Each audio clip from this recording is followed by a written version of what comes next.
welcome back to obviously another episode of Cyber Go to Market Girl Talk. As a reminder, we are on season 3, which I'm very excited about. So we are speaking with leaders within TA and HR and COOs of very exciting, innovative AI and cybersecurity startups. We are joined by Emilie Sperling, who is the head of people over at Doppler. So thank you so much for obviously joining this episode. So tell us, Emilie, a little bit about your role and remit, and then tell us about what Doppler does. Yeah, so thank you for having me. My name's Emilie. I'm the head of people at Doppler, and I know that can mean different things at different companies, but here, that means I do anything related to people. So I recruit, I do anything related to HR, from operations to coaching to service to administrative work, like you name it, and employee engagement. So building a culture where people can thrive and do good work. And sometimes I even do like IT support, right? Like as a startup, we're all helping each other out. Doppler itself is a developer-focused platform for managing secrets and environment configs. So we help engineering teams securely store, organize, and automate changes to API keys, tokens, sensitive settings across environments, and a little bit about us. Very nice. Okay. Well, yeah, you wear many hats as many startups require you to. So we'll dig straight into it. I'm sure you can share everything about Doppler. But yeah, firstly, let's recognize then that we're obviously in a world at the moment that is full of a lot of innovation and a lot of AI noise. So tell us, how is Doppler positioning itself as a company of choice to actually attract talent? Yeah, that's a good question. And that's not a secret, right? Like the world is overflowing with innovation and AI noise. And we position ourselves as a company of choice by like focusing on what matters to top talent that we see out there, which is more like purpose, growth, trust, autonomy, and like really treating people like people. Because at the end of the day, we are all people, right? So a lot of companies today are calling themselves AI companies without actually solving things that are making a difference. They're kind of like shoving AI features into products because it sounds good to investors, even when, users don't want it or actually need it. And so at Doppler, we use AI internally to make our team work smarter and faster, but we don't force AI into our product just to say that we have it. And I do want to say, like, just because something uses AI doesn't mean it's innovative per se, right? Innovation is solving real problems better than before. For us, right, that means tackling things like complex change request workflows or reliability, speed, and giving engineering teams predictable tools that they can trust. And especially in security, trust is everything, right? Users don't want a black box AI model between their secrets and their infrastructure. And we respect that. So we adopt AI where it enhances our work and we use it very intentionally, but we aren't going to force things that won't be beneficial to our users or our product. And I guess the last couple things I'll add is really that like authenticity is important to talent, right? People want to work somewhere that solves real problems with focus, not noise. And they want a culture where autonomy, ownership, low ego are really like lived, right? So when they see us making thoughtful choices and stay true to our mission, it shows that this is an environment where they can do really great, meaningful work. So for us, I think being a company of choice isn't about being the loudest. It's about being like very trustworthy and very disciplined about solving real problems for real users. And that's what really cuts through the noise. And that's what attracts the right talent. Awesome. I think it's so important to recognize, you're right, that you don't necessarily have to be the loudest business out there. The loudest doesn't necessarily equal the best or the most authentic or the one that necessarily has a need. Certainly means some really strong branding, I'm sure, which is true. Definitely good branding there. No, you're right. I think that certainly as well, when I'm speaking with candidates, I'm sure that you get the same, that there's a few things that are important to them. And firstly, selling a technology that really is genuinely helping the people that they're going to be selling to. A lot of these people will be selling to people that they've built a relationship with over many, many years. And so they become a trusted advisor in, I guess, the technologies that they're bringing to them. So making sure it's got a need, it's not just a feature, and it's not just another buzzword is really key. So yeah, awesome. Okay. Nice. We're obviously going into 2026 at the time Mhm. of recording this. So, would love to hear a little bit about hiring plans. So, where do you guys intend on hiring? What type of Mhm. roles? What should people be listening out for if they're interested in Doppler? Yeah, that's a good question. So we grow very responsibly and sustainably, and that's kind of always been the case here. So we are working on a hiring plan as we speak. So I don't want to like put the cart before the horse, but I imagine we will be hiring on the engineering team for sure. Outside of that, we kind of have to wait and see. But what I will say, and I don't know when this will be aired, so it might be a little too late, but in a couple of days, we're going to be putting out a sales engineering role. So that is coming out as well. Okay, awesome. No, helpful to know. And I should imagine that as you guys start to roll out then the roles, as it were, that you're going to be hiring, keeping an eye on things like LinkedIn and the careers page on Doppler Yes. website is Yep, awesome. Okay, Doppler.com. Go to our careers page, follow us on LinkedIn. You can, connect with me on LinkedIn. I'll always post jobs. So, and feel free to reach out. awesome. Okay, nice. All right, we'll watch this space then. And I guess that leads really nicely onto our next question. What can you tell us about the kind of talent that actually thrives then at Doppler? Yeah, so I think people who would thrive here really value like flexibility, autonomy, and ownership. And you'll hear me say that a lot, but it is something that everybody really values here. So our outcomes are based on performance, not hours worked. That's not to say that, you're going to work 2 hours a week, but if you're getting your job done, people aren't going to be like, where are you? What are you doing? So that's really great, especially for people, with busy lives. Like I have 2 kids. So if I'm getting my job done and I want to take off early to go take, my kid to go hang out at the park, like I can totally do that. And no one's going to give me a hard time about that.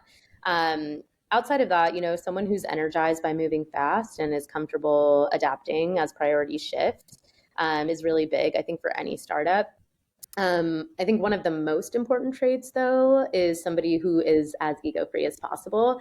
We care about the best idea, not who it comes from. And we really hope that everyone brings that same mindset. So I would say, yeah, people who truly succeed here enjoy kind of jumping in to help wherever the company needs them. They love leveling up and continuing to learn. Super supportive teammates who don't hesitate to jump into tasks outside of their scope, especially if it helps the team and Doppler succeed. Yeah, awesome. There's a common theme actually from all of the incredible people that I've been interviewing Mhm. on this episode, and that piece around agility, being able to kind of be parachuted in, pivot when Yeah. needed. I think also if you're someone that is, I mean, don't get me wrong, having structure and being sort of consistent and disciplined is important, but Mhm. also if you're too far that way inclined, maybe the world of a startup, which has a bit more chaos, Yeah. is Yeah. difficult. So Yeah. you definitely need to be open to moving around. Absolutely. Yeah, if you like a rigid schedule and you're not comfortable with things changing, like it might not be the best fit. And that's okay. Like, at Yeah, the end of the day, everybody likes different things.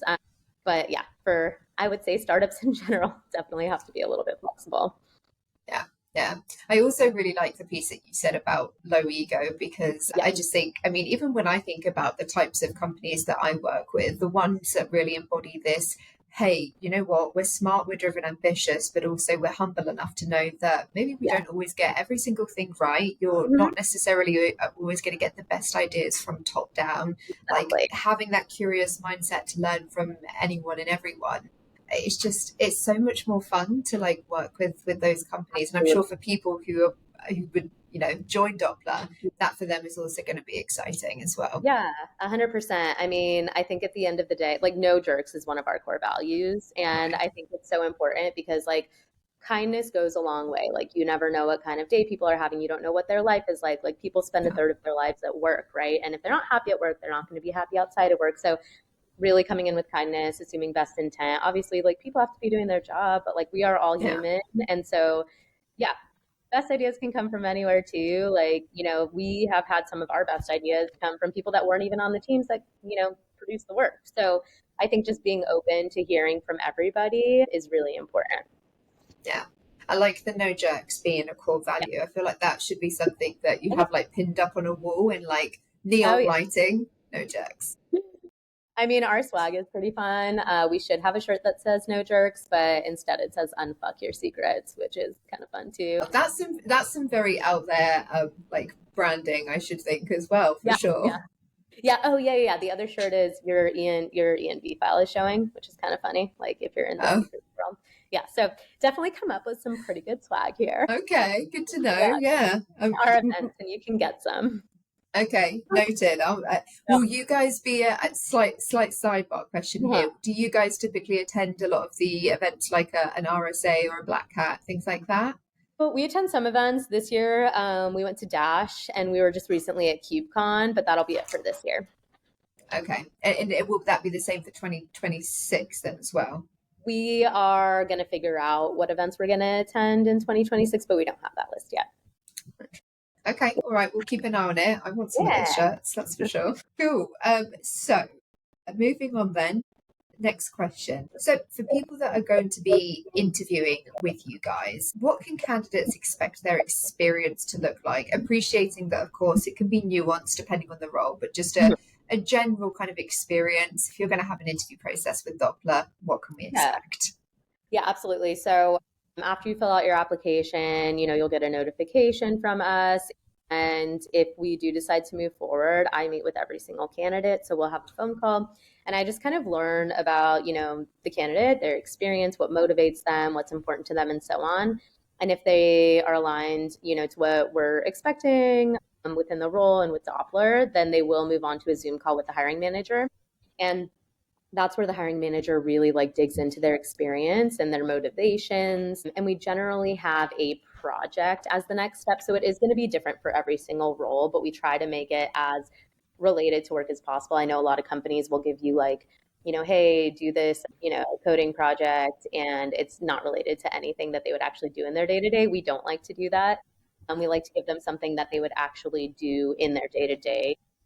So I guess this isn't a technical example, but we just hired a head of marketing and we had a live brainstorming session with them where we provided them with like, it's fake data, right? Because we don't want them to do free work, but we Yeah. provided them with some fake data and said, this is the goal. And we really focused on what type of questions they asked and how they collaborated with the team and the things that they thought about and, asked them how they would do things to make certain decisions. That's an example of like a live project that you would get. If the person passes the live project section, then we have them go through one-on-one interviews with a couple of people from the team. Generally, it's like 4 or 5, and it's about 30 minutes each. And then at the end, we do a 30-minute Ask Us Anything session. So I think it's pretty unique to us. Like I haven't seen it done anywhere else, but it's 30 minutes for you to interview us, right? Like we're not just interviewing you, like you are interviewing for a job as well, right? You're interviewing us. So we give people 30 minutes to ask us any questions at all that they have. And generally, whoever had interviewed them would be on that panel. And they just get 30 minutes to ask us anything they want. Oh, I love that. Yeah, I really like that because you're right. It is a two-way street. It is not It just a is, company yeah. that's interviewing people. It's the other way around as well. And Mhm. especially as we referenced earlier, that we are in a very competitive market. There is a Exactly. lot of innovative companies that want the same talent. So Mhm. I think you do have to think about, okay, how can we position ourselves in a way that says, hey, do you know what? Yes, we are interviewing you, but we also want to make sure that we're the right home for you, that you're going to get the Exactly. right growth and support, and that it's going to be Exactly. exciting for you too. Yeah. So, Yeah. I think people forget that a lot of the times because it's like they also have other opportunities, they also have other options. And it's also like if they join and it's not a good fit for them, it's a waste of time for everybody involved. yeah, It's not fair to anybody. So you really do want to make sure it's like a two-way street there. yeah, yeah.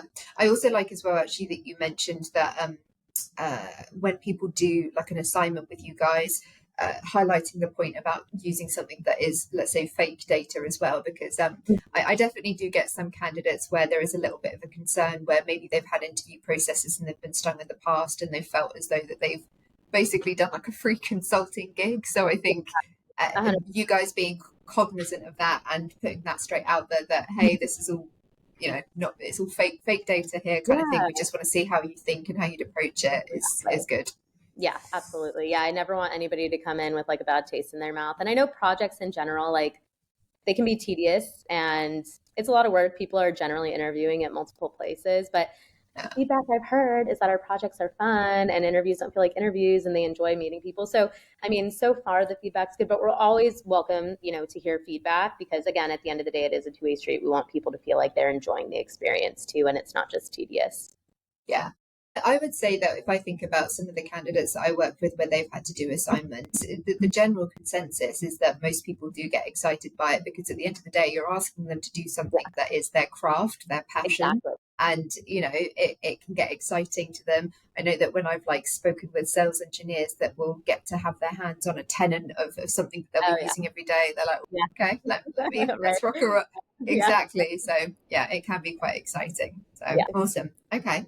And I guess obviously you guys then you're in a remote environment, aren't you? Hmm. Yeah. Yeah. So you mentioned earlier that a big part of your role, of course, is promoting Mhm. culture and employee engagement. So tell us a little bit about how you focus on that in a remote setup. Yeah. I mean, I think like connection is really everything. Like when it comes to a remote environment, the hard thing is that connection means something different to everyone, right? Like we're not all cut from the same cloth. Some people are like extroverts, some are introverts, some are competitive, some are collaborative, and everyone in between. So I think finding what energizes, different types of people is really important. I'll say it's doable, right? There may be some trial and error, but we've seen success with it. Granted, we are a smaller team, right? We're less than 30 people, but we have a flow that really works for us and that does build strong connections for all types of people. So if we see 5 to 10 people joining an event, that's actually a really good turnout for us. So here's some things that we've found works very well. We do some things consistently and then we do some things sporadically. So the things that we do consistently is stuff that people have really found to be fun, which is like virtual code names. I don't know if you've ever played code names before, but it is so fun and you can play it Yeah. virtually.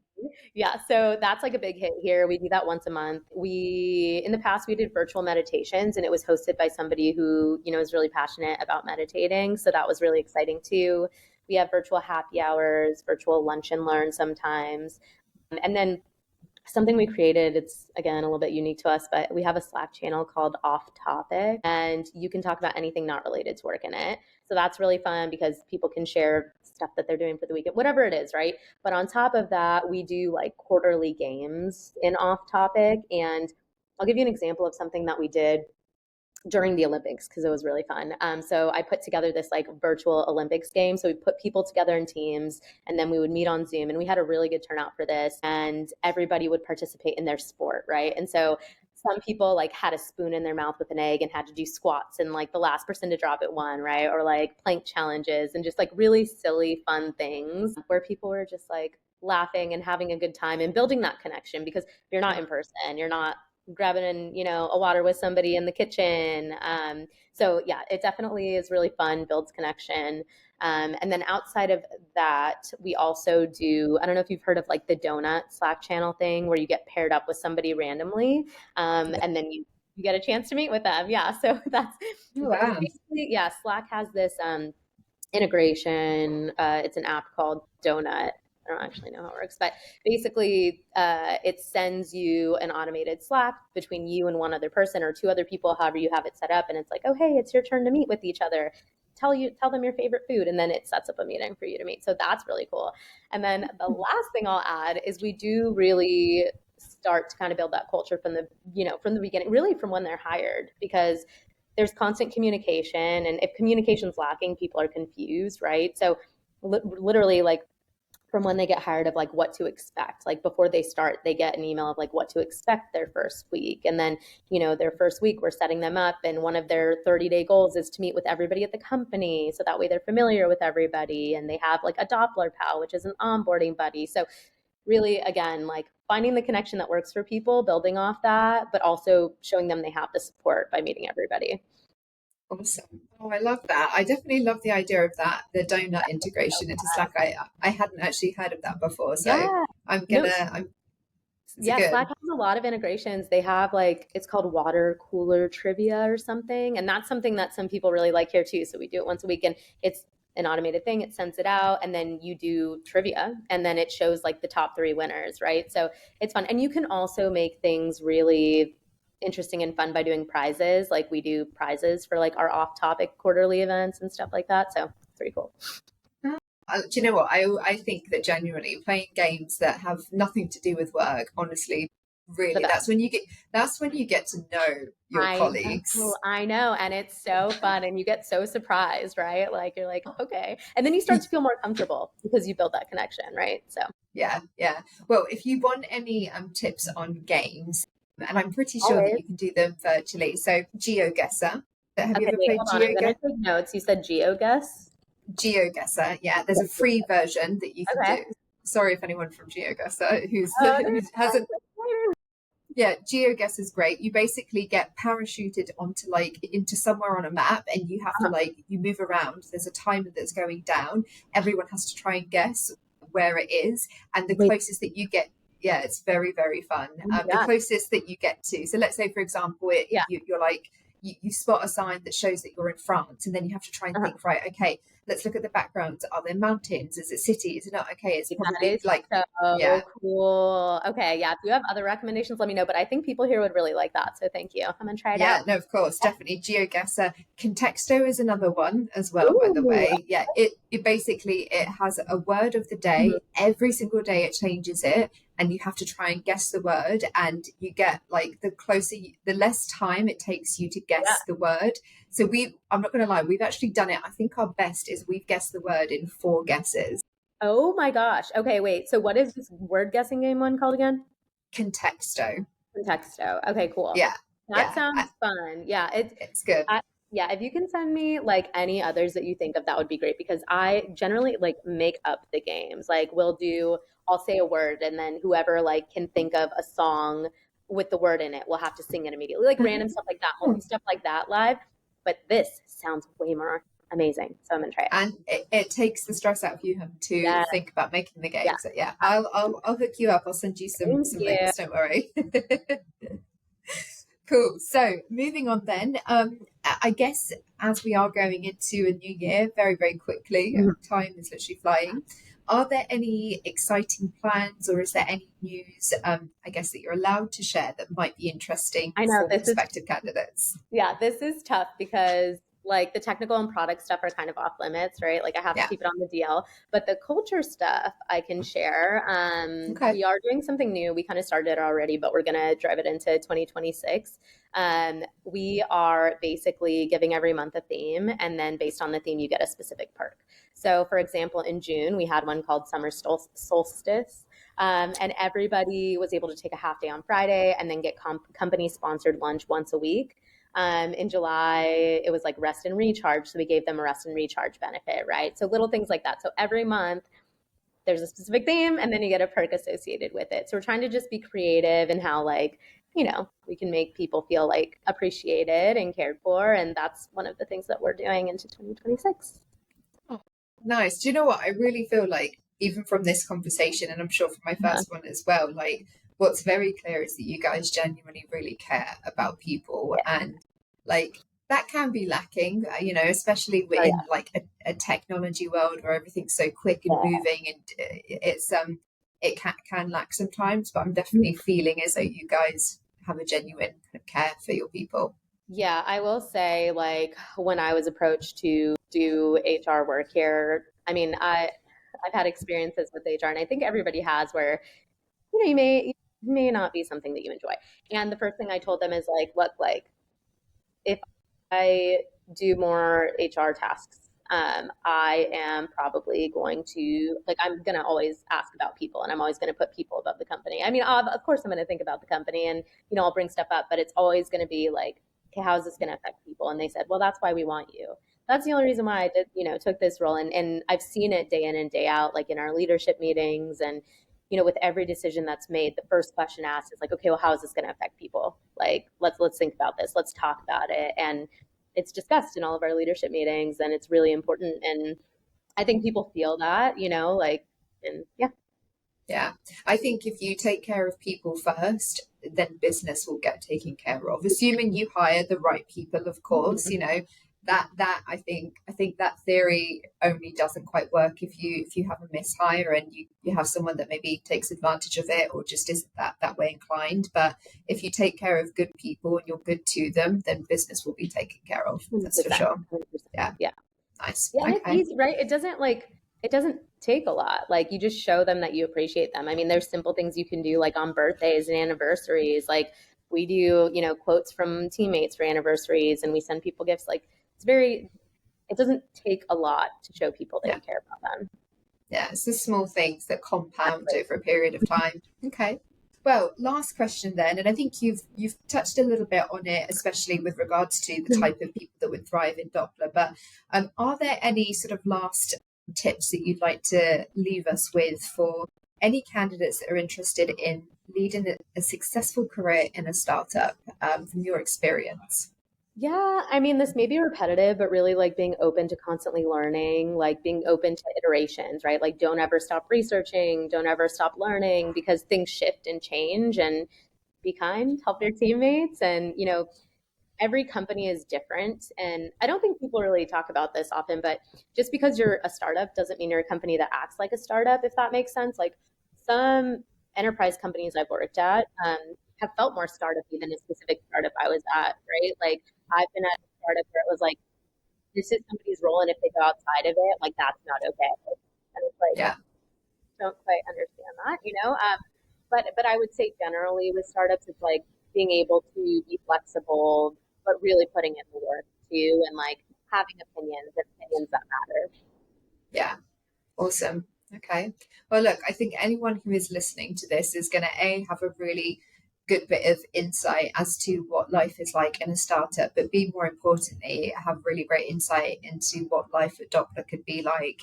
If anyone's ever come across you guys or comes Mm-hmm. across you guys through this podcast, and I'd have no doubt that they would feel all the warmth and fuzzies from just even hearing you speak. So, yeah, thank you so much for Thank you. joining this episode, Yeah. and yeah, we will definitely be keeping an eye on you guys as you continue to grow and scale. But thank Yeah. you so much again. Thank you. I appreciate it.